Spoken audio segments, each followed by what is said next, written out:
मुच्यते पूर्णस्य पूर्णमादाय पूर्णमेवावशिष्यते। ॐ शान्तिः शान्तिः शान्तिः। शङ्करं शङ्कराचार्यं केशवं बादरायणं सूत्रभाष्यकृतौ वन्दे भगवन्तौ पुनः पुनः। ईश्वरो गुरुरात्मेति मूर्तिभेदविभागिने व्योमवद्व्याप्तदेहाय दक्षिणामूर्तये नमः। ॐ शान्तिः शान्तिः शान्तिः। यद्विद्याविलासेन भूतभौतिकसृष्टयः तन्नौमि परमात्मानं सच्चिदानन्दविग्रहम्। ॐ शान्तिः शान्तिः शान्तिः। करण 6 प्रकार के हैं। प्रत्यक्षानुमान, शब्द, उपमान, अर्थापत्ति, अनुपलब्धि। उसमें प्रत्यक्ष प्रमाण का लक्षण किया। प्रत्यक्ष प्रमाण का जो करण है उसे प्रत्यक्ष प्रमाण कहते हैं। पूर्व पक्षी ने कहा कि प्रत्यक्ष प्रमा का यह लक्षण जो है इंद्रियजन्य ज्ञानत्वम, ज्ञानाजन्य ज्ञानत्वम अथवा ज्ञानाकरणक ज्ञानत्वम, ये जो तीनों लक्षण है ये तीनों लक्षण उचित नहीं है यदि किए जाए तो। सिद्धांति ने तो वैसे यही किया था कि प्रत्यक्ष प्रमा का जो करण है उसे प्रत्यक्ष प्रमाण कहते हैं। लेकिन यहाँ जो वृत्ति को प्रत्यक्ष प्रमाण रूप से कहना है तो उसकी एक भूमिका इस तरह से चल रही है कि इंद्रिय से उत्पन्न होने वाले ज्ञान को जो अन्य शास्त्रकारों ने कहा है वह क्यों प्रमा का लक्षण नहीं है। वैसे तो यह बात जो है ना पूर्व पक्षी शंका कर रहा है, तो पूर्व पक्षी शंका तब करता है कि जब सिद्धांति कुछ अपना वक्तव्य दे। सिद्धांति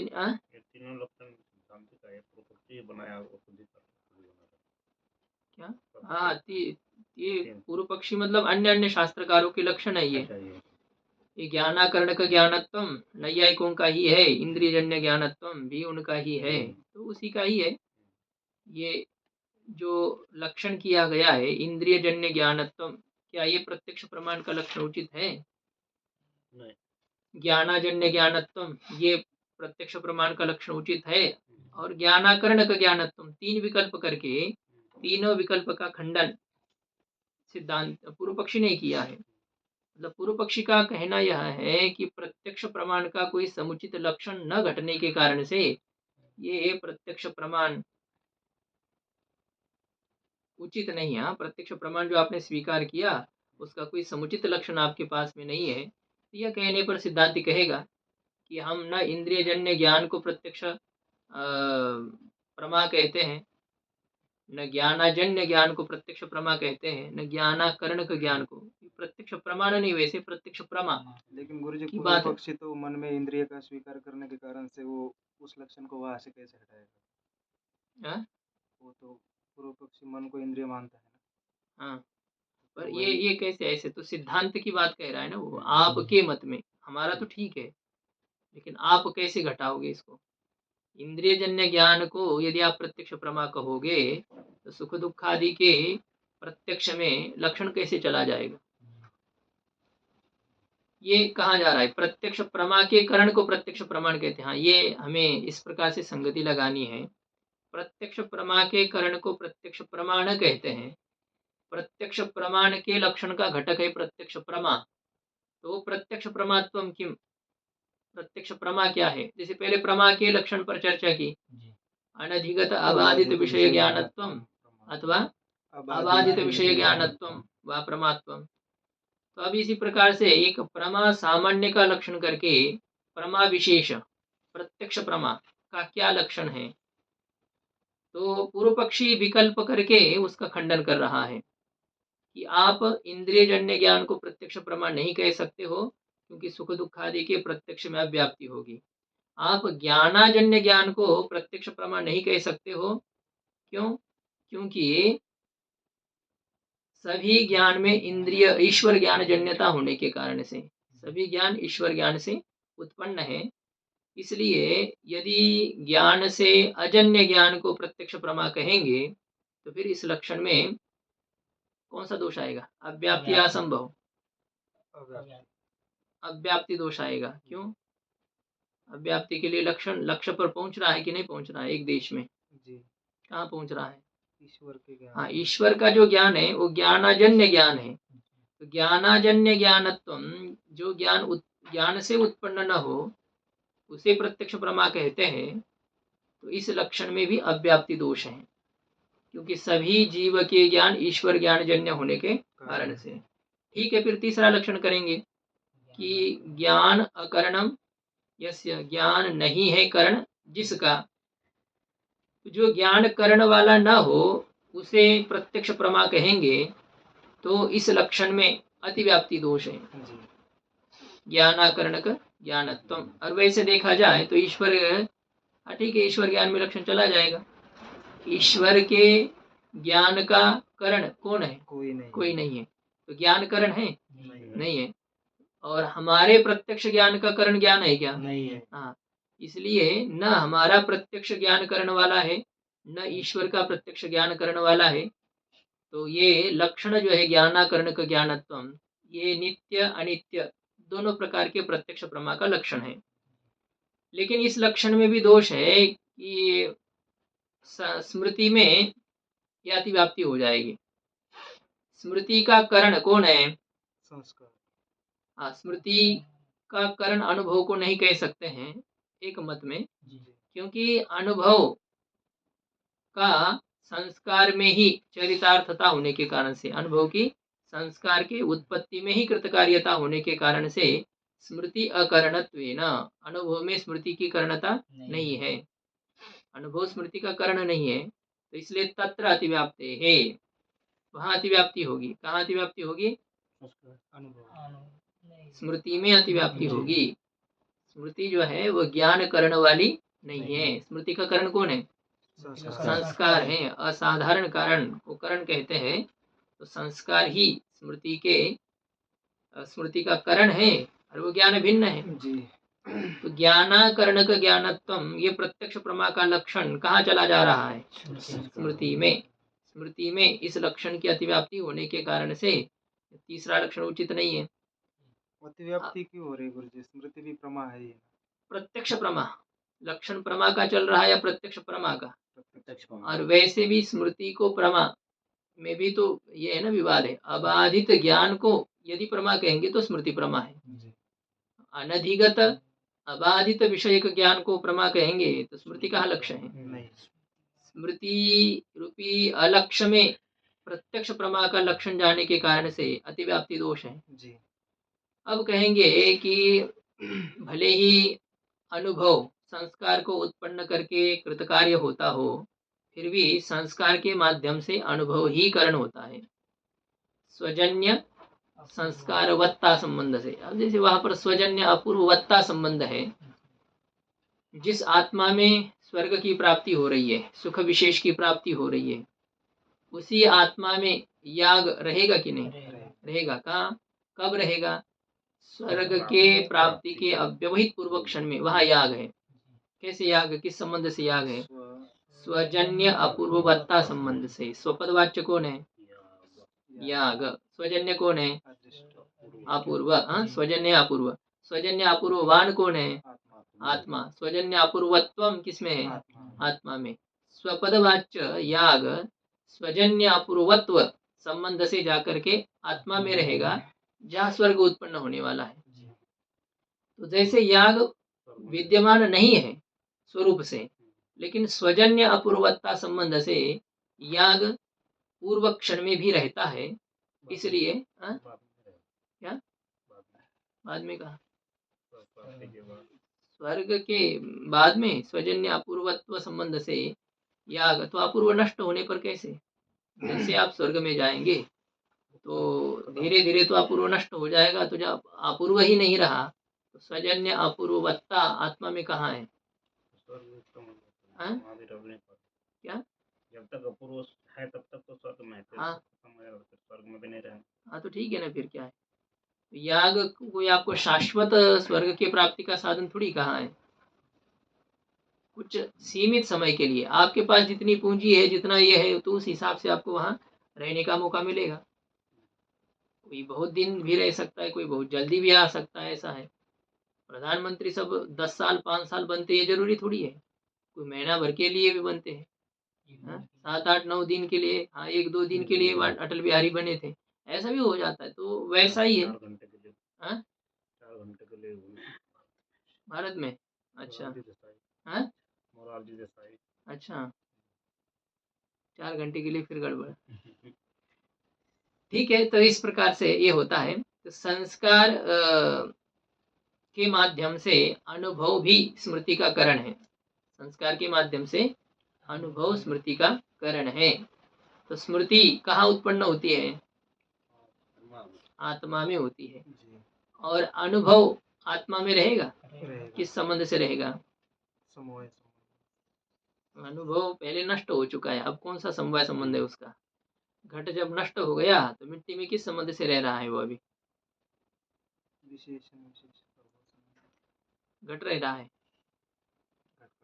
हाँ, पूछा गया घट, उत्तर दे रहे घटा भाव का। मिट्टी में घट नष्ट होने पर किस संबंध से रहेगा? अब वो है नहीं ना, तो वो किस संबंध से कैसे कहेंगे? अनुभव नष्ट हो चुका है, अनुभव आत्मा में रहेगा समवाय संबंध से? नहीं रहेगा। तो किस संबंध से उसको रखा जा सकता है वहां पर? स्वजन्य संस्कार वत्ता संबंध से। ठीक है, अनुभव नहीं है लेकिन स्वजन्य संस्कार तो है कि नहीं? स्वजन्य है संस्कार, स्वजन्य संस्कार वाला है आत्मा, स्वजन्य संस्कार वत्व आत्मा में। तो स्वपदवाच्य अनुभव स्वजन्य संस्कार वत्व संबंध से आत्मा में रहेगा, जहाँ स्मृति की उत्पत्ति हो रही है। अनुभव संस्कार के माध्यम से करण होता है, व्यापार वाले असाधारण कारण को करण कहते हैं, इसलिए अनुभव ही करण है स्मृति में। तो जब अनुभव स्मृति का करण हुआ तो ज्ञानाकरण का ज्ञानत्व, ये लक्षण स्मृति में गया नहीं? कैसे गया? अभी जब उसका ज्ञानकरण नहीं है, ज्ञानकरण हो गया, स्मृति का करण ज्ञान हो गया। तो अनुभव जब स्मृति का करण सिद्ध हो गया तो स्मृति तो ज्ञान करणक हो गई या ज्ञानाकरणक हो गई? ज्ञानकरणक हो गई। तो ज्ञानाकरणकत्व स्मृति में है? नहीं है। तो नहीं होने से अतिव्याप्ति होगी? नहीं होगी। ठीक है, यदि अनुभव को करण मानेंगे तो स्मृति में ज्ञानाकरणकत्व नहीं है, किंतु प्रत्यभिज्ञा जो प्रत्यक्ष होता है सोयम देवदत्ता, तो इस प्रत्यक्ष में संस्कार के माध्यम से अनुभव करण है कि नहीं? जब आपने स्मृति में अनुभव को करण माना तो प्रत्यभिज्ञा में भी अनुभव करण बनेगा। तत्ते दंतावगाही ज्ञानम प्रत्यभिज्ञा, तत्ता और ईदंता दोनों को विषय करने वाला जो ज्ञान हो। संस्कार जन्यत्व सति इंद्रिय सन्निकर्ष जन्यम ज्ञानम प्रत्यभिज्ञा प्रत्यक्षम प्रत्यभिज्ञात्व। तो उसमें प्रत्यभिज्ञा प्रत्यक्ष में वही यह है, इस प्रकार के प्रत्यक्ष में वह इस अंश में अनुभव जन्यता है कि नहीं? संस्कार के माध्यम से अनुभव जन्यता है, अनुभव एक ज्ञान है, और इसलिए प्रत्यभिज्ञा प्रत्यक्ष में ज्ञान करणकत्व आया कि नहीं?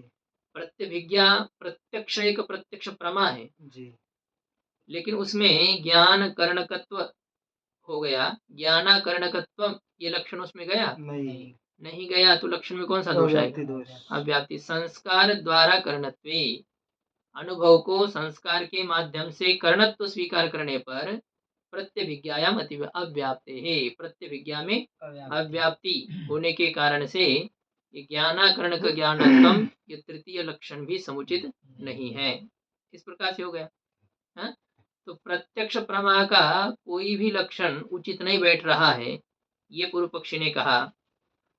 तो सिद्धांति कहता है इति एवं प्रत्यक्ष प्रमायः दुरुपपादत्वात् सुपपादः पक्ष आश्रयणीयः। कहते इस प्रकार से प्रत्यक्ष प्रमा का दुरुपपादत्वात्, निरूपण कठिन होने के कारण से, दुखेन उपपादनम यस्याः प्रत्यक्ष प्रमायाः, सा प्रत्यक्ष प्रमा दुरुपपादा, खल प्रत्यय करेंगे तो फिर टाप करेंगे, तस्याः भावः दुरुपपादत्वम तस्मात्। तो प्रत्यक्ष प्रमा में दुख से रूपण है जिसका ऐसा होने से, वह दुखेन उपपाद्यते, दुख से प्रतिपादन का विषय होने के कारण से, प्रत्यक्ष प्रमा का निरूपण करना कठिन होने के कारण से, सुपपाद सरल प्रतिपादन है जिसका। अब यहाँ पर भी ईशद दुस्सुषु सु सरल, सरल प्रतिपादन है जिसका, ऐसा सरल प्रतिपादन वाला जो पक्ष, उस पक्ष का आश्रय करना चाहिए, जहाँ बड़ी आसानी से प्रतिपादन कर सके, तो ऐसे पक्ष का आश्रय करना चाहिए। इति अभिप्रायवान, इस प्रकार के अभिप्राय वाला सिद्धांती कहता है कि प्रत्यक्ष प्रमा किसे कहते हैं। प्रत्यक्ष प्रमा का मतलब इंद्रियार्थ सन्निकर्ष जन्य ज्ञान नहीं है, प्रत्यक्ष प्रमा का मतलब ज्ञानाजन्य ज्ञान नहीं है, और प्रत्यक्ष प्रमा का मतलब श्रुतिम प्रमाणयति, यद इति, ये जो है ना श्रुति दिया, यद साक्षात अपरोक्षात ब्रह्म,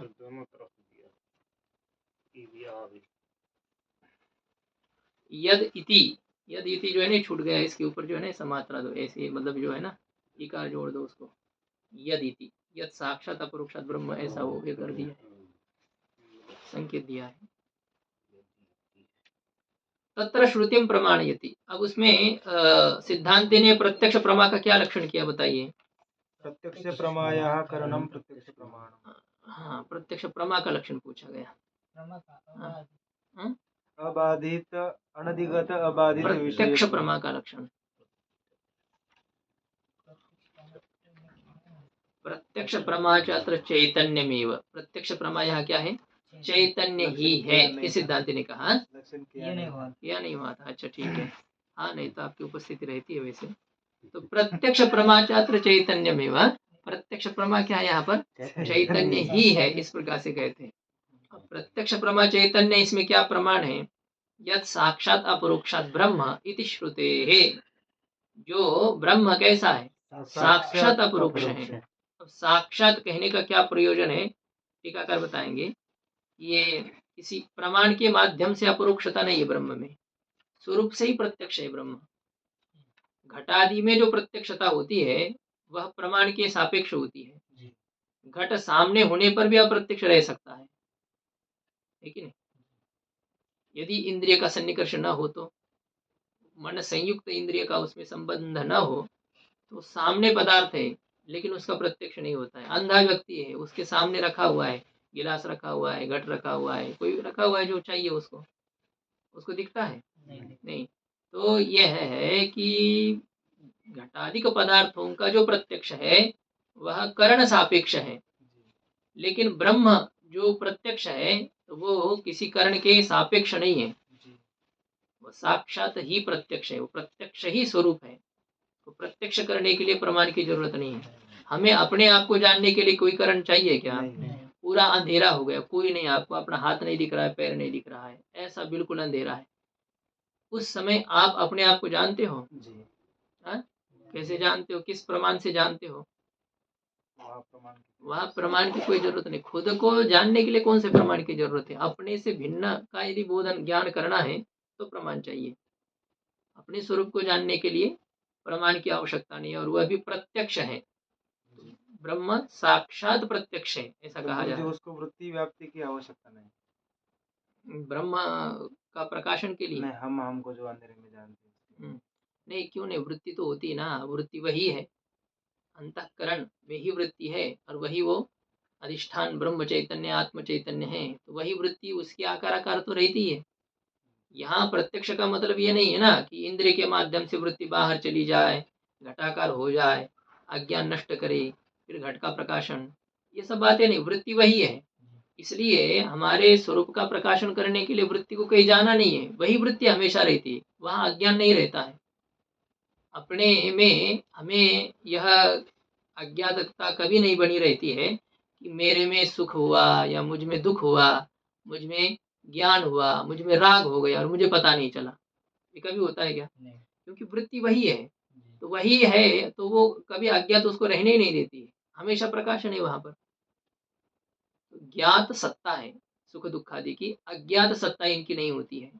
जैसे घटादि की अज्ञात सत्ता होती है, लेकिन सुख दुख आदि अंतःकरण के धर्मों की अज्ञात सत्ता नहीं है, क्योंकि वृत्ति वही है। तो जैसे सुख उत्पन्न हो गए उसी क्षण वृत्ति उसको विषय करती है, इसलिए ये हमेशा ज्ञात ही रहते हैं। तो वो है वृत्ति व्याप्ति अपना कार्य कर रही है वहां पर। तो प्रत्यक्ष प्रमा सिद्धांत मत में क्या है, चैतन्य ही है, और उसमें ये श्रुति को प्रमाण दिया। तो साक्षात पद क्यों दिया, देखो कह रहे हैं प्रमाण द्वारक प्रत्यक्षत्व व्यावृत्त्यर्थम साक्षात पदम। प्रमाण ही द्वार है जिसका, प्रमाण माध्यम है जिसका, इस प्रकार का जो प्रत्यक्ष है, ऐसे प्रत्यक्षता की व्यावृत्ति करने के लिए, निराकरण करने के लिए साक्षात पद दिया। प्रमाण माध्यम से, प्रमाणों के द्वारा ब्रह्म प्रत्यक्ष नहीं है, प्रमाण निरपेक्ष ब्रह्म प्रत्यक्ष है, इसलिए साक्षात पद दिया। प्रतीति क्यों नहीं हो रही थी? प्रतीति क्यों नहीं, जानते नहीं क्या हम अपने आप को जान ही रहे ना हमेशा। क्या बोलते हैं, मैं इस ज्ञान जो बौद्ध जैसे कहते हैं, अहमाकार वृत्ति की धारा निरंतर चलती है, चाहे आप सुषुप्ति में हो चाहे आप जागृति में हो, धारा चल रही है, मैं। हाँ, इदमाकार जो आलय विज्ञान धारा और प्रवृत्ति विज्ञान धारा, आलय विज्ञान धारा है मैं, ये चल रही है। आप कभी भूलते नहीं हो, व्यवहार कर रहे हैं, सब कुछ कर रहे हैं, लेकिन फिर भी आप अपने स्वरूप में स्थित हो, स्वरूप को जानते हैं। बात इतनी है कि ये विशेष रूप से जैसे जानना चाहिए वैसा हम नहीं जान पा रहे हैं। बाकी हमें अपने स्वरूप का ज्ञान तो है ही, जैसे जानना चाहिए वैसे क्यों नहीं जानना। हाँ, वो तो है, उतना तो अज्ञान है, क्योंकि वृत्ति भले ही रहती है वहां पर, लेकिन उस अज्ञान को हटाने के लिए जिस प्रकार की वृत्ति चाहिए वैसी वृत्ति नहीं है। हर एक वृत्ति हर किसी अज्ञान का थोड़ी नाश कर पाती है। गुरुजी, वैसे वृत्ति नहीं है, वैसे सत्कर्म हमसे नहीं हो रहे। नहीं, सत्कर्म की बात क्या है, सत्कर्म होने से क्या प्रकाशन होगा, मतलब सत्कर्म परिपाकत्ते करुणाने दिन, मतलब बाद में तो उसको साक्षात्कार होगा। नहीं, वो क्या होगा, आपकी योग्यता यदि हो, आपका अंतःकरण अत्यंत यदि शुद्ध हो, पवित्र हो, तो महापुरुषों के द्वारा दिए गए उपदेश से आपको बोध हो जाता है, मतलब आपके अज्ञान की निवृत्ति का वह वृत्ति बन जाती है। लेकिन सत्कर्म से वह अज्ञान निवृत्त होता ही नहीं है ना, सत्कर्म से आपकी योग्यता होती है, आप उस विद्या को धारण करने के लायक बन जाते हैं, लेकिन कार्य तो वृत्ति से ही होता है। तो वो एक विशिष्ट वृत्ति है जो कि आपको उस अज्ञान को हटा लेती है। सामान्य वृत्ति किसी अज्ञान को नहीं हटाती है। आपने देख लिया, खाली ये है, इस मोबाइल की तरफ देख लिया, इसका मतलब ये मोबाइल किस कंपनी का है, इसमें क्या क्या भरा हुआ है, कितने नंबर है, ये थोड़ी आप उसको जानने लगे। तो क्या उसके आकार वृत्ति नहीं हुई? हुई, लेकिन उसके अवान्तर विशेष के आकार वृत्ति नहीं हुई है, उसको असलियत में हमने प्रकाशित नहीं किया है। हाँ, जान लिया है कि ये मोबाइल है, बस इतना ही है। ऐसे आत्मा को हम आत्मा है इस प्रकार से जान रहे हैं, लेकिन इस आत्मा की क्या विशेषता है, आत्मा सच्चित आनंद स्वरूप है या सुख दुखादिक धर्म वाला है, आत्मा नित्य है या अनित्य है, और आत्मा एक है या अनेक है, ये सब इनको ग्रहण हमने नहीं किया है ना, हमारी वृत्ति ने। जान रहे हैं हम अपने आप को, लेकिन उस प्रकार से नहीं जान रहे जैसा जानना चाहिए। गुरुजी, आत्मनिश्चय संसार दशयामपि सद्वात्। हाँ, तो रहता ही है, संसार में भी आत्मा का निश्चय रहता ही है, हमेशा रहता है, ज्ञान आत्मा का हमेशा है। भ्रम आपको हो रहा है ना, तो अधिष्ठान का ज्ञान आपको है, सामान्य ज्ञान। अब वो विशेष न होने के कारण से विपरीत प्रतीति है, वो यदि विशेष हो जाए तो हो जाएगी, सब संसार हट जाएगा। ये वो विशेष किस प्रमाण से होता है? शब्द प्रमाण से होता है, तत्वमस्यादिक महावाक्यों के उपदेश के द्वारा होता है, लेकिन यह है वह केवल उपदेश कार्य नहीं करता है, उस उपदेश को पचाने की आपकी क्षमता भी होनी चाहिए, आप साधन चतुष्टय संपन्न होने चाहिए, तब जो उपदेश है तो उसका ग्रहण करके आप उसमें प्रतिष्ठित हो सकते हैं। केवल कहने से नहीं होगा, सुनने से नहीं होगा, उसमें अपनी एक क्षमता हो, योग्यता हो, तब ये हो सकता है। शब्द प्रमाण के द्वारा होगा। हाँ, ऐसे ही होता है, ये कभी भी उपदेश के बिना, तत्वमस्यादिक वाक्य के उपदेश के बिना कोई मुक्त हो ही नहीं सकता है। ये पद्धति ऐसी है, परंपरा इसी प्रकार की है कि उपदेश के द्वारा ही ज्ञानात एव तो कैवल्यम जो कहा है, और ज्ञान जो होता है वो गुरु के बिना नहीं हो सकता है। क्या है, कोई कल देख रहे थे उसमें कि गुरु के बिना ज्ञान नहीं मिल सकता। जैसे ज्ञानेश्वर महाराज जी की कोई वो भी है, उसके बिना हो ही नहीं सकता है वो। तो गुरु के बिना नहीं हो सकता है, मतलब गुरु क्या करते हैं, महावाक्य का उपदेश करते हैं। और महावाक्य का उपदेश यदि शिष्य के श्रोत्र इंद्रिय में होता है तो तुरंत, यदि शिष्य की योग्यता हो तो वो उस स्वरूप में प्रतिष्ठित हो जाता है। हाँ, ये तो है। इन्हें कृत कार्य हो जे, ठीक है, यह भी है, कृतकृत्य होने के लिए गुरु का सेवन करना चाहिए। ये नहीं हो सकता है। अपार संसार समुद्र मध्य, उसमें भी प्रथम प्रश्नोत्तरी का जो श्लोक है उसमें भी आया है, गुरु ही इसमें कर्णधार है, इस प्रकार से बताया गया है। गुरु ही आपको इससे पार करा सकता है, ऐसा कहा है।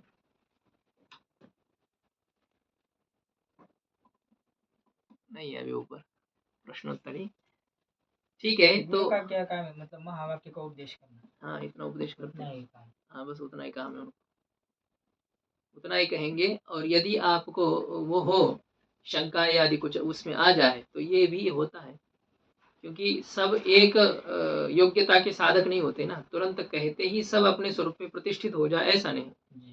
कोई तत्व दृष्टि होते हैं, कोई अदृष्टि होते हैं, कोई तर्क दृष्टि होते हैं, तीनों प्रकार के शिष्य होते हैं। जैसे जिसका अंतकरण शुद्ध है उसको फिर गुरु नहीं मिलेगा तो वो उसको ऐसा हो ही नहीं सकता है। मतलब फल पक गया और तोता नहीं आ रहा है, ऐसे कैसे हो? उसमें आपकी योग्यता होने पर ये जरूर है। सदगुरु तो है ही, तो खोज ही रहे हैं, हम कहाँ किसको समझाए, किसको प्रकाशित करें। मतलब सदगुरु ग्रंथ भी बन सकते हैं ना? ग्रंथ नहीं, बन सकते हैं। ग्रंथ के माध्यम से नहीं, वो ग्रंथ है जिन्होंने वह लिखा है, तो उनके द्वारा या वे ही यदि करे तभी हो सकता है। ये शास्त्र पढ़ पढ़ करके किसी को ज्ञान नहीं हो सकता है, चाहे जैसे हो। नहीं, वो तो वेद व्यास जी ने लिखा है, भगवान ने लिखा हो, उससे मतलब नहीं है, उसमें माध्यम लेना ही पड़ेगा। ये तो शब्द है, केवल पूरे शब्द जो होते हैं वो नहीं काम कर सकते। वो ये जो होता है ना, आपको उदाहरण कहा है कि हाथ से फेंकी हुई गोली से आदमी मरता है क्या? नहीं, कहीं ऐसी लग गई और मर गया, अरे वो तो पत्थर फेंकने के बाद देखो। तो अब आप करो ये वेदांत परिभाषा रख दो और अद्वैत सिद्धि रूपी पत्थर लो, चल जाएगा काम, घुस जाएगा दिमाग में। उसमें वो किसी के माध्यम से आनी चाहिए। हाथ से फेंके हुए बाण से काम नहीं चलता है, वो धनुष्य से छूटना चाहिए। ऐसे ही महावाक्य जब महापुरुषों की वाणी से उच्चरित होते हैं तभी इनका असर होता है। जैसे कह रहे बुद्धि से छूटना है ना, ये सब सब बुद्धि से छोड़ना है ना। बुद्धि से नहीं, सदगुरु की बुद्धि से, ऐसा भले ही कहो, अपने बुद्धि से नहीं, हम अपने सामर्थ्य से नहीं ना। यदि ग्रंथ पढ़ पढ़ करके हमको ज्ञान होता तो इसका मतलब क्या है, हमें किसी का आश्रय लेने की जरूरत नहीं है। नव से कन्या पुत्र होती तरीका करने लगे पति। यदि किसी देवता की उपासना करने से पुत्र होने लग जाए तो विवाह करने की क्या आवश्यकता है? अभी तक जितने हो चुके हैं ना, जो कहा गया है कि तुमको पुत्र होगा किसी महापुरुष के आशीर्वाद से, लेकिन वो महापुरुष का आशीर्वाद सीधा पुत्र नहीं उत्पन्न करता है, वो उसके पति में पुत्रोत्पत्ति की योग्यता प्रदान करता है, और उसके माध्यम से वो पुत्र होगा तो ये मैथुनी सृष्टि होगी वहां पर जो होगा, तो वो होता है उसी प्रकार से होगा। वैसे कैसे होगा? तो मनु और शत्रुपा को, मनु और शत्रुपा को ये शाप ही दिया था, शाप दिया था क्या? उस प्रकार से वहां से प्रारंभ हुई है मैथुनी सृष्टि। शाप का क्या मतलब है? शाप होने से नहीं है वो, उससे पहले अमैथुनी सृष्टि थी, ब्रह्मा जी ने अकेले जो बनाई थी, जितने प्रजापति है और नारद जी, सनकादिक आदि, तो ये मैथुनी सृष्टि के अंतर्गत नहीं आए। बाकी आगे शतरूपा और मनु, इनसे आगे सब मैथुनी सृष्टि हो गई।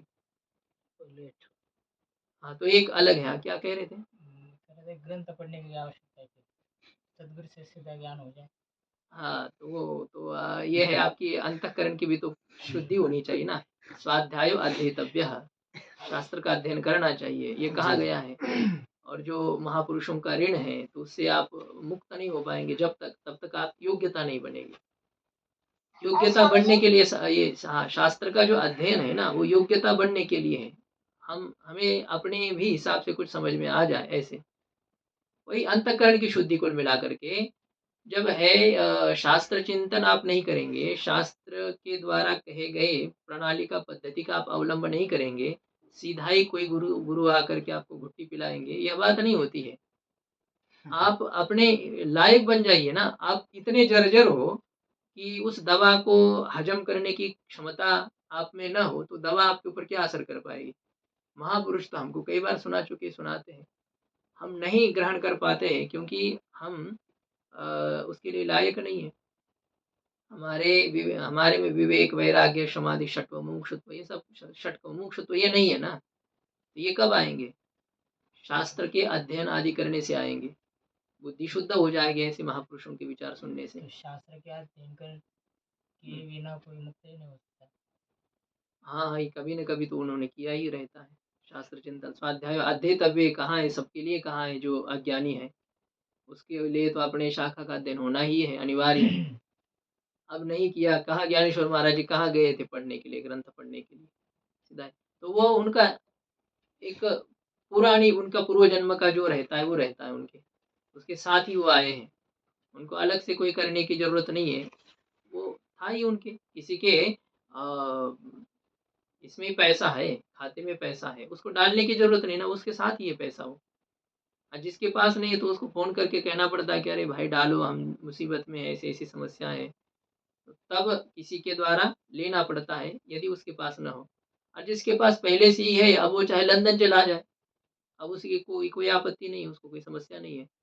तो कोई महापुरुष ऐसे होते हैं कि वो जन्म से ही ज्ञान को साथ लेकर के आते हैं, ज्ञान उनका साथ ही रहता है। तो भले ही कुछ वो उस प्रकार से दिखाए कि हमने अध्ययन किया, लेकिन ऐसी कोई आवश्यकता नहीं है। हाँ? हाँ, तो वो तो बहुत पुरानी बात, अभी भी ये सब महापुरुष ऐसे ही होते हैं, इनके साथ ही ज्ञान रहता है। अब दिखाए भले हमने शास्त्र अध्ययन किया, और सभी में तो सभी के चरित्र में दिखता भी नहीं है। कहाँ संत तुकाराम महाराज जी पढ़ने के लिए गए थे? ज्ञानेश्वर महाराज जी भी कहाँ शास्त्र का आद्योपंत चिंतन किया उन्होंने कहीं? कोई नहीं किया। तो उनके तो ऐसी ही परंपरा से जो ज्ञान आया, आया, तो कह दिया उनको, हो गया। तो उस प्रकार की योग्यता, क्षमता आप में हो, तो शास्त्र चिंतन की भी आवश्यकता नहीं रहती, क्योंकि आपकी वह कक्षा पहले ही हो चुकी है। जी। पूर्व जन्म में आपने कर लिया है वो अध्ययन, तो इस जन्म में आपको उसके आगे वाले में ही सीधा प्रवेश मिलेगा। जो आप 12वीं शिक्षा पढ़ करके आए हैं, तो सीधा आपको बीए को प्रवेश मिल रहा है यहाँ पर। और जो नहीं पढ़ा है 12वीं, उसको देंगे वो आगे प्रवेश बीए में, शास्त्री प्रथम में नहीं देंगे ना। तो यही बात है कि जो पूर्व जन्म में कुछ साधना करके आया है, शास्त्र पढ़ के आया है, उसको पढ़ने की आवश्यकता ना हो, नहीं तो पढ़ना चाहिए अंतःकरण की शुद्धि के लिए। विचार सागर में कहा था कि जैसे सदगुरु को मतलब ग्रंथ पढ़ पढ़ के बिना भी हो सकता है ज्ञान। तो ग्रंथ इसलिए पढ़ना है कि शिष्य की शंका का निरासन कर सके वो, जो कहा था ना वहाँ। नहीं, अब ये भी एक है, श्रोत्रिय जो है, श्रोत्रिय कहा गया है। जी। तो यही तो कहा ना आपको, श्रोत्रिय का मतलब किस लिए उसको शास्त्र का ज्ञान रखना चाहिए? ये उनके पास आने वाले शिष्य सब एक योग्यता के नहीं होते। केवल कहने मात्र से अब उसमें प्रतिष्ठित होने वाले, उस बात को स्वीकार करने वाले, ये नहीं होते ना। ये तो 100 में, हज़ारों में एक आधा होता है कि गुरुजी ने कह दिया तो बस यही है, ऐसा ही है। तो भगवान भी आकर के कहे कि नहीं ये गलत है, तुम्हारे गुरुजी जो कह रहे हैं, अरे आप गलत हो, तो वो उसकी बात नहीं मानेगा। तो ये एक आधा होता है। तो बाकी जो होते हैं, यही तो आपको कहा कि 3 प्रकार के श्रोता में से कोई बीच वाले भी होते हैं। सभी सात्विक प्रकृति के होते, यह बात नहीं है ना। कोई अदृष्टि जैसे भी होते हैं, और कोई तर्क दृष्टि भी होते हैं। बहुत दिन तक वो नहीं मानते, नहीं समझ में आता है। तो इसलिए उनको समझाने के लिए उस प्रकार की योग्यता की आवश्यकता गुरु में भी होती है। श्रोत्रियम ब्रह्मनिष्ठम, ब्रह्मनिष्ठ भी होना चाहिए, श्रोत्रिय भी होना चाहिए, परोक्ष ज्ञानी भी होना चाहिए, और अपरोक्ष साक्षात्कार से संपन्न भी होना चाहिए। ब्रह्मनिष्ठ मतलब अपरोक्ष साक्षात्कार, पराविद्या जिनके पास है, और श्रोत्रिय का मतलब अपरा विद्या जिनके पास में है, दोनों भी होने चाहिए। स्वबोध के लिए मतलब अपने स्वरूप की प्रतिष्ठा के लिए परोक्ष विद्या की आवश्यकता नहीं पड़ेगी। मानो शास्त्र चिंतन तो कहाँ है, लेकिन वो निरंतर भजन ही करें तो भी उसकी उस प्रकार की योग्यता बन सकती है। ठीक है, यह भी है। हाँ स्वामी जी, जी अभी अभी आपने कहा नित्य भजन करे तो उसकी ऐसी योग्यता हो सकती है, तो उसका अर्थ ये हुआ कि भक्ति द्वारा भी तो अपरोक्ष ज्ञान हो सकता है। होता है, भगवान ने तो कहा ही है कि तेषां सततयुक्तानां भजतां प्रीतिपूर्वकं ददामि बुद्धियोगं तम् येन मामुपयान्ति ते। साधन वह भी है, उस प्रकार से करो। या तो लेकिन शास्त्र अभी अभी 2-3 पृष्ठ आगे ही था कि ज्ञान के सिवा नहीं होगी। कौन कह रहा है ज्ञान के अलावा मुक्ति हो रही है, थोड़ी कह रहे हैं हम।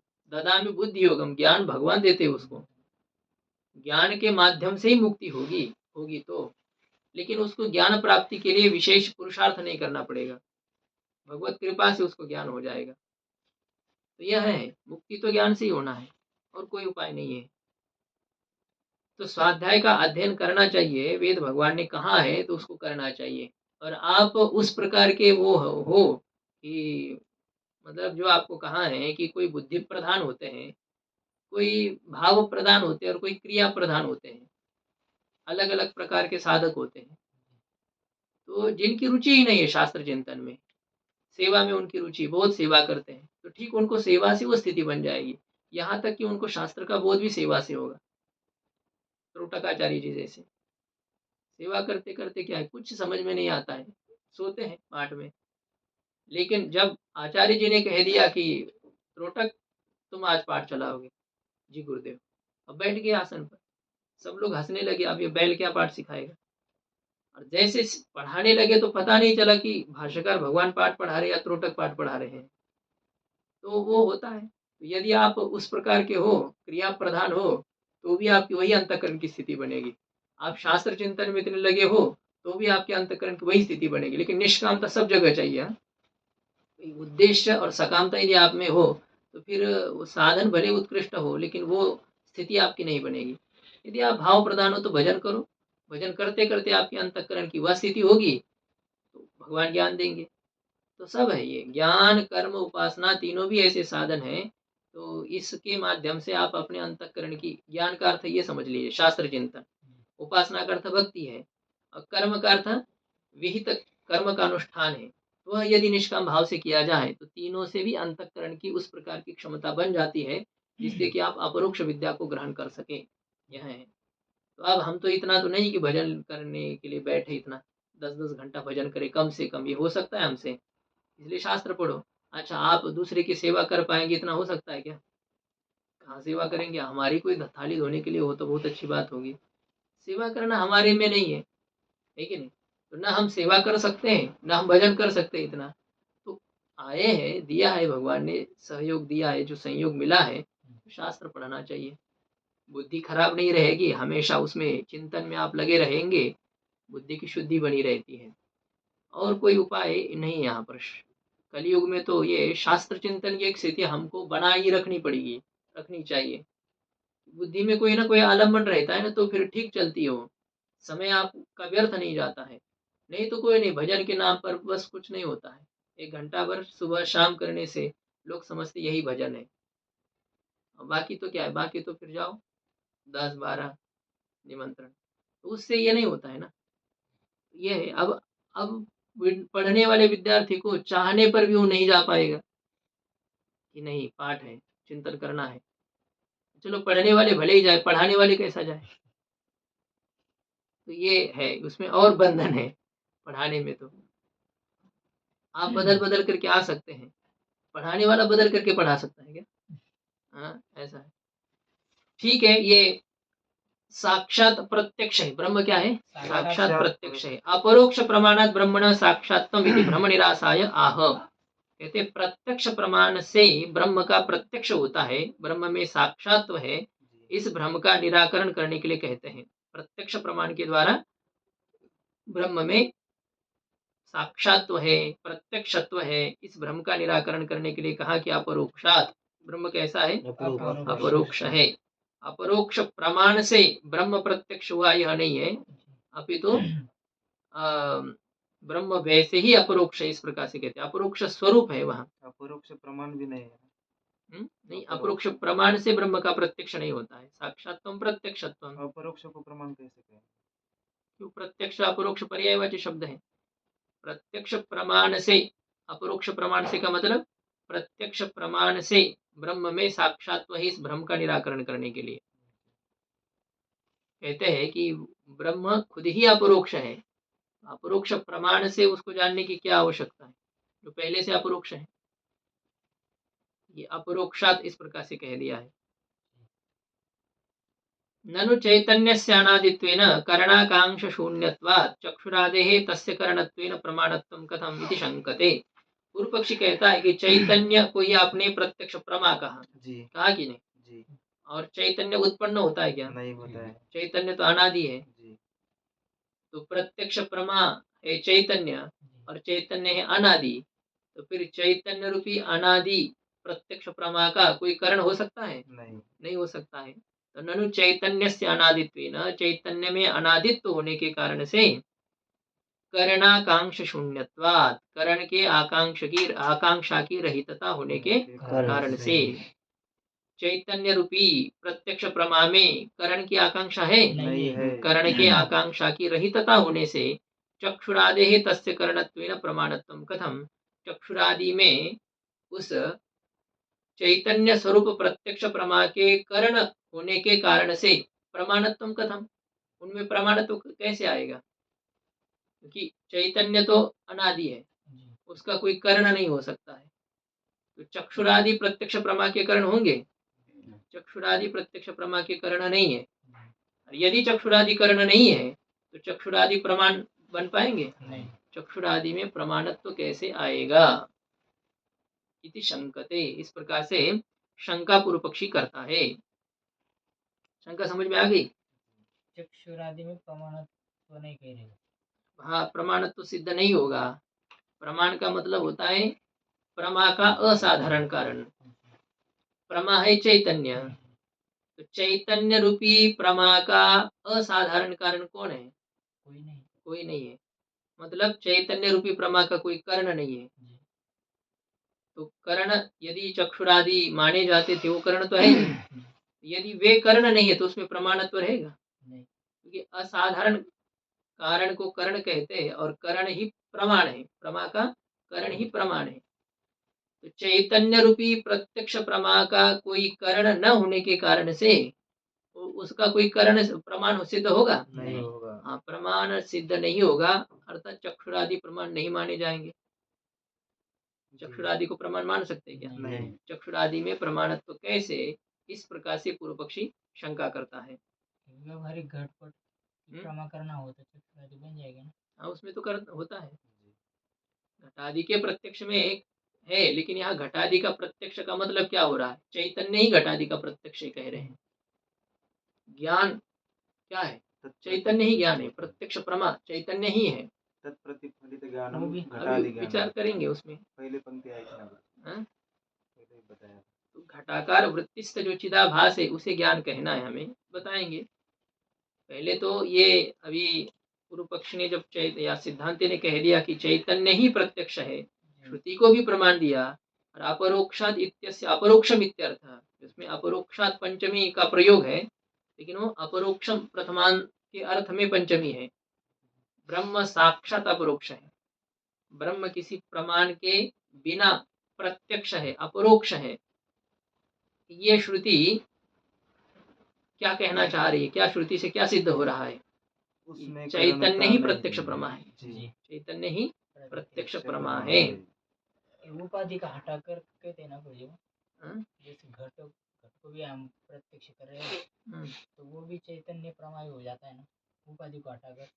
अब ये कहेंगे ना चैतन्य प्रमा है, मतलब क्या होता है? भले ही चैतन्य प्रमा है, लेकिन तत्त पदार्थाकार अंतःकरण की वृत्ति उसको अव्यक्त करने वाली होती है। उस विषयाकार उस विषय का ज्ञान कराने के लिए तत्त अंतःकरण की वृत्ति लगेगी, उस विषयाकार अंतःकरण की वृत्ति होनी पड़ेगी। वृत्ति जब होगी तो वह चैतन्य को अव्यक्त करेगी। उस अभिव्यक्त चैतन्य से ही हमारा व्यवहार होता है। घट ज्ञान पट ज्ञान आदि जो है चिदाभास जिसे कहेंगे, उससे ही घट ज्ञान पट ज्ञान आदि व्यवहार हो रहा है। उससे क्या हो रहा है? साक्षी भाष्य से हो रहा है। चिदाभास का भी प्रकाशन साक्षी भाष्य। हाँ, साक्षी भाष्य करता नहीं, साक्षी करता है। साक्षी भाष्य का मतलब साक्षी के द्वारा जो प्रकाश्य हो उसे साक्षी भाष्य कहते हैं। भास्री दीप्त है तो साक्षी के द्वारा जो प्रकाश्य हो वो है। अब वो साक्षी के द्वारा होता है ये तो है, भले ही शास्त्र कह रहा है, और वैसे भी तो हमें यह भी शास्त्र से ही मानना पड़ता है कि चिदाभास ने प्रकाशन किया। लेकिन यह घट है, यह जो प्रकाशन है ये चैतन्य ने किया, चिदाभास ने किया, ये चिदाभास ने किया ना। तो चिदाभास का प्रकाशक भले ही हो, जो हो जैसा हो, लेकिन ये घट है, ये पट है, ये पुस्तक है, ये बालक है, ये युवा है, स्त्री है, नारी है। चिदाभास भी जड़ है ना, वो प्रकाशन कैसे करेगा? चित्तवत आभासते, चैतन्य के संपर्क के कारण से उसमें वैसा है, थोड़ा बहुत वो रहता है, उसके संपर्क के कारण से उतना सामर्थ्य उसमें है, पूरा भले ही ना हो, कुछ है, वह वृत्ति का प्रकाशन करने का सामर्थ्य रखता है। पत्थर में उष्णता है क्या? रखो थोड़ा सा आग के पास में 1 घंटा भर, अब फिर उठाओ उसको। पत्थर में उष्णता न होने पर भी उष्णता के संपर्क से उसमें उष्णता है। चिदाभास का वो प्रतिबिंब है, तो जो जिसका प्रतिबिंब होता है वो कोई उसमें कुछ न कुछ धर्म तो उसमें आते हैं बिंब के। वैसे ही है, चंद्र यदि गोलाकार है तो उसका प्रतिबिंब कैसे होगा? गोलाकार ही तो हो रहा है। चंद्र सफेद है तो प्रतिबिंब में सफेदी दिखाई देगी, तो वो होता है ना। इसी प्रकार से चैतन्य का प्रतिबिंब होने से वह भले ही जड़ है लेकिन वो प्रकाशन कर सकता है, सीमित सामर्थ्य उसका है, वृत्ति का प्रकाशन कर सकता है, वृत्ति के विषय घटादि का प्रकाशन कर सकता है, खुद का प्रकाशन नहीं कर सकता है, बस उतना ही उसका प्रकाशन तो है। जड़ होने पर भी उसमें वह एक सामर्थ्य है, बिंब के सानिध्य के कारण से, बिंब का संबंधी होने के कारण से। वैसे गुरुजी अंतःकरण की वृत्ति और चिदाभास इसमें तो अभेद ही होना चाहिए ना, भेद कैसे हो रहा है? क्योंकि परिणाम अंतःकरण का ऐसा क्या विशेष है जो कि विषय को प्रकाशित कर रहा है? भेद अभेद क्यों होना चाहिए? अंतःकरण की वृत्ति में शीशा और आपका प्रतिबिंब, उसमें अभेद होना चाहिए। ये पृथक नहीं है, ये ठीक है, इसको अलग अलग करके आप नहीं दिखा सकते कि ये उधर रह गया, वो शीशा है और इधर प्रतिबिंब है, देखो इस तरफ ये प्रतिबिंब दिख रहा है, वो शीशा है, ऐसा आप अलग करके नहीं दिखा सकते। शीशे में प्रतिबिंब भले ही दिखाई दे रहा है, शीशा तो प्रतिबिंब नहीं है ना। अंतःकरण में चिदाभास हो रहा है, तो अंतःकरण चिदाभास कहाँ हुआ? अंतःकरण उसका अधिष्ठान है, मतलब एक आधार है, उसमें वो दिख रहा है आपको। तो परिणाम तो वही हो रहा है ना। कौन परिणाम हो रहा है? चिदाभासी तो परिणित हो रहा है। तो इसका क्या मतलब? वो परिणत होना मतलब उसका प्रकाशन करने मात्र से दोनों में अभेद होगा? तो वही तो है ना, वो चिदाभासी तो है। वो नहीं कह रहा है, क्या क्या मतलब आपका क्या कहना, क्या हो रहा है? जो वृत्ति और चिदाभास है इसमें अभेद होने के कारण से एक ही है। कैसे अभेद आप क्यों कह रहे हैं? आपको ये भी तो बता रहा हूँ ना, शीशा में और प्रतिबिंब में अभेद है कि नहीं है? हाँ, क्या है? शीशे में और प्रतिबिंब में अभेद है। गुरुजी ये बिंब हिलेगा तो प्रतिबिंब भी हिलेगा ना। देखो आप कहाँ का मत कूदिए इधर उधर, अभी बात चल रही है शीशा और प्रतिबिंब की, बिंब तक हम गए ही नहीं अभी। तो प्रतिबिंब और शीशा, इसमें देखिए, इसमें भेद है या अभेद है? भेद है। हाँ, तो फिर वृत्ति है शीशा और चिदाभास है प्रतिबिंब, उन दोनों में अभेद की बात कैसे कर रहे हो? जड़ है दोनों, ये बात हम मानते हैं, लेकिन यहाँ है कि वो चिदाभास जो है वो चित्त का आभास है, चित्त का प्रतिबिंब है। तो चित्त का प्रतिबिंब है तो चित्त जैसे कुछ ना कुछ तो उसमें आएंगे ना। आपने जिसका रोल किया है तो कुछ ना कुछ धर्म आप में उसमें आ जाएंगे, और आपको रोल भी इसलिए दिया जाता है कुछ उस प्रकार की करने की क्षमता, योग्यता आप में है। हाँ, भले ही वैसे योग्यता क्या है वो आप दिखा सकते हो, क्योंकि दुष्ट से दुष्ट व्यक्ति भी राम जी का पात्र कर सकता है, लेकिन वो कैसे हंसना, कैसे बोलना उसको आता है, ये उतनी गंभीरता रख सकता है, नाटक के लिए भी क्यों ना हो, तो तभी उसको दिया जाता है ना। मतलब एक उसकी नकल जो होती है ना, तो उस नकल करने वाले में भी कुछ असली के गुण धर्म होने चाहिए, तभी होती नकल। तो वही है कि जब प्रतिबिंब एक बिंब की नकल है कि नहीं, बिंब की नकल है तो बिंब में जो विशेषता है तो कुछ मात्रा में वह उसके नकल में जरूर रहती है, तो इसलिए वो यदि बिंब प्रकाशन करता है तो वो भी थोड़ा बहुत कर देता है, ऐसे होता है, बहुत कुछ सामर्थ्य रहता है। प्रधानमंत्री के पीए में आपको बता ही जाता है, वैसा ही है। गुरु जी जैसे घट का प्रत्यक्ष करे तो घटावच्छिन्न चैतन्य का प्रत्यक्ष उससे हो जा रहा है। घटावच्छिन्न चैतन्य तो खुद प्रमा है ना, उसका प्रकाशन कैसे करेंगे? उसका क्या कहते हैं, जो सबका प्रकाशक है, तम केन विजानीयात, उसको कौन जान सकता है? जो तो सबको उसी जानने दृष्टि से वाला। कह रहे क्या ये? हाँ? उसी दृष्टि से साक्षात चैतन्य ही प्रमा ऐसे कह रहे हाँ, हैं। चैतन्य ही प्रमा है, ब्रह्म आत्मा, इसी को ही ज्ञान कहते हैं। यही ज्ञान है, यही ज्ञान है, और यह प्रत्यक्ष ज्ञान है, ये कोई परोक्ष ज्ञान नहीं है। हमारा स्वरूप है, स्वरूप हमारा हमेशा के लिए प्रत्यक्ष ही रहता है। साक्षात अपरोक्ष। हमसे अतिरिक्त पदार्थ या तो प्रत्यक्ष ज्ञान के विषय रहेंगे या तो अप्रत्यक्ष ज्ञान के विषय रहेंगे, लेकिन हमारा स्वरूप हमारे लिए हमेशा प्रत्यक्ष ही रहता है। देखो, आप हमारे सामने कभी है या आपके सामने हम कभी है, लेकिन हम अपने लिए हमेशा साथ ही है ना। नहीं, हम लंदन में चले जाए तो, अरे लंदन में चले जाए, आप चले जाए, हम चले जाए, तो उसमें क्या है, आप अपने साथ हो कि नहीं? साथ भी कैसे कहेंगे गुरुजी, क्योंकि तो वही मतलब कहने का भाव ये है, ऐसे ये अलग नहीं कि आपको आपके साथ मतलब आप और वो आपके साथ वाला, ऐसा नहीं कह रहे हैं। मतलब हम अपने आप को छोड़ करके कभी रह ही नहीं सकते हैं, वो अपना स्वरूप है, प्रत्यक्ष है। हम चाहे इस लोक में रहे, चाहे परलोक में चले जाए, हम चाहे जिस अवस्था में रहे, चाहे जिस देश में रहे, चाहे जिस काल में रहे, हम अपने साथ हमेशा है। मतलब हमारा स्वरूप जो है हमेशा अपना स्वरूप ही है, उसको छोड़ करके कहाँ जा सकते हैं? मिट्टी को छोड़ करके घड़ा कहाँ जाएगा? तो वही है, अपना अपने स्वरूप छोड़ करके हम कहाँ जा सकते हैं? इस लोक की बात होगी तो इस शरीर को छोड़ करके हम कहीं नहीं जा सकते, ये शरीर हमेशा हमारे साथ में रहेगा। हाँ, जब इस लोक से हमें जाना पड़ेगा इच्छा न होने पर भी, तो फिर ठीक है, इस शरीर को भी हम रख देंगे यहाँ पर। कुछ आवश्यक चीजें हमेशा हमारे साथ में रहती है, लेकिन कभी ऐसा होता है कि हम उसको भी छोड़ देते हैं। जाना है कहीं, अब कोई साथ में है हमारा, लेकिन छूट जाएगा कभी। मोबाइल अपने साथ रहता हमेशा रहता है क्या? नहीं, ऐसा भी कभी है, शौचालय जा रहे हो, मोबाइल साथ में है क्या? मतलब आदमी की बात हो रही है, ये कुत्ता इन लोगों की बात नहीं है, वहां जाकर के चल रहा है वो नहीं। तो कुछ ऐसा है कि वो आपके साथ नहीं रहता है, लेकिन आप शौच के लिए जा रहे हो, चाहे गंगा जी का स्नान करने के लिए जा रहे हो, चाहे जिस धाम में का दर्शन करने के लिए जा रहे हो, आपका शरीर आपके साथ रहेगा क्या? हाँ, शरीर कैसे? ये शरीर रहेगा इस काल के लिए, मतलब यहाँ इस लोक के लिए। तो कोई चीजें है जो कि आप उसको छोड़ नहीं सकते हो, आपके साथ हम, आपके साथ हमेशा क्या आप ही वो हो। कुछ जब है, शरीर ही हम है ऐसा हम अपने को मान रहे हैं, इसलिए हम इस लोक में नहीं छोड़ सकते इसको।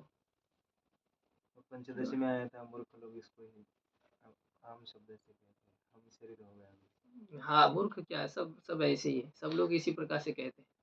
मूर्ख लोग कहते हैं, इसका मतलब हम मूर्ख है ऐसा कहना हो गया।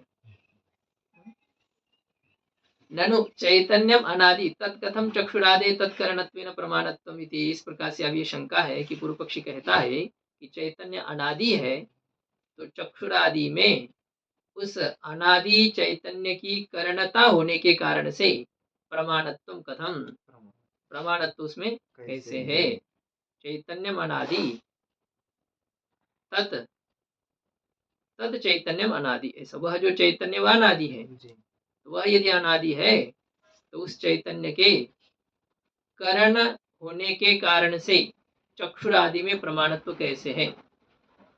करण ही तो प्रमाण होगा जी। और जो अनादि ऐसा चैतन्य प्रमा है उसका तो कोई करण है ही नहीं, तो चक्षुर आदि में यदि करणत्व नहीं है तो प्रमाणत्व रहेगा?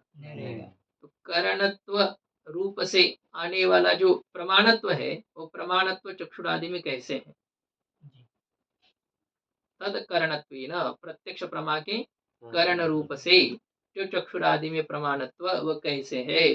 प्रमाण कैसी बनेगी चक्षुरादि के? चैतन्य अनादि है तो ये अधिगत विषय वाला है हमारे लिए या अनाधिगत विषय वाला है? कौन चैतन्य विषय कहाँ है? वो अपना स्वरूप है ना, ज्ञात विषयक अथवा अज्ञात विषय की बात नहीं, वो स्वरूप ही है। हमसे अलग जो होता है ना, वो या तो ज्ञात होता है या अज्ञात होता है। उसको कहा ना केन उपनिषद में जैसे आया है, तो वह ज्ञात भी नहीं और वह अज्ञात भी नहीं है, वो दोनों से अलग है ऐसा कह दिया। क्या वो श्रुति है?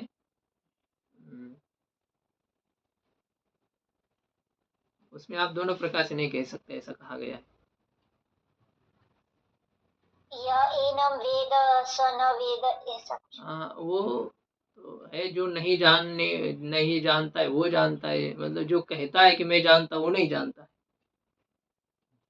और जो नहीं बोलता है वो उसको जानता है, वो एक अलग है। लेकिन यह भी एक है कि वह ज्ञात और अज्ञात दोनों से अलग है, इस प्रकार से कहा गया।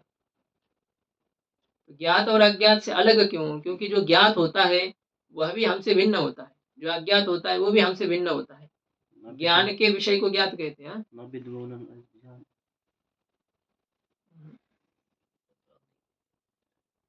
तत् विदितात अविदितात अधि, ये जो आया विदित और अविदित से अलग है, ज्ञात और अज्ञात दोनों से अलग है। ज्ञान का विषय ज्ञात है, अज्ञान का विषय अज्ञात है। आत्मा न ज्ञान का विषय है, आत्मा न अज्ञान का विषय है। आत्मा ज्ञान स्वरूप है, ज्ञान का विषय नहीं है ना, ज्ञेय नहीं है आत्मा। तो इस कारण से वो उसमें ज्ञान की विषयता कहना यह नहीं, बात नहीं बनती है। तो यही कहा ना, अपरोक्ष स्वरूप है वह। अपरोक्ष प्रमाण से यदि उत्पन्न हो तो फिर उसे कह सकते थे कि ज्ञात है या अज्ञात है, ज्ञात अज्ञात से अलग है। ठीक है, यहाँ तक ये विचार हो गया। पूर्व पक्षी की शंका है, सिद्धांत उत्तर दे देगा कि चैतन्य भले ही अनादि हो, लेकिन उस चैतन्य को अभिव्यक्त करने वाली जो अंतःकरण की वृत्ति है वह इंद्रिय से जन्य है। तो इस कारण से वृत्ति विशिष्ट चैतन्य अनादि होते हुए भी वह सादि ऐसा माना जाता है। वृत्ति के उत्पत्ति के कारण से वृत्ति विशिष्ट चैतन्य वह सादि है, इस प्रकार से कहेंगे। तो उसका कर्ण चक्षुरादि की इंद्रिय है, इसलिए चक्षुरादि में प्रत्यक्ष प्रमाणत्व स्वीकार करने में कोई आपत्ति नहीं है। ओम पूर्णमदः पूर्णमिदं पूर्णात् पूर्णमुदच्यते पूर्णस्य पूर्णमादाय पूर्णमेवावशिष्यते। ओम शांति शांति शांति।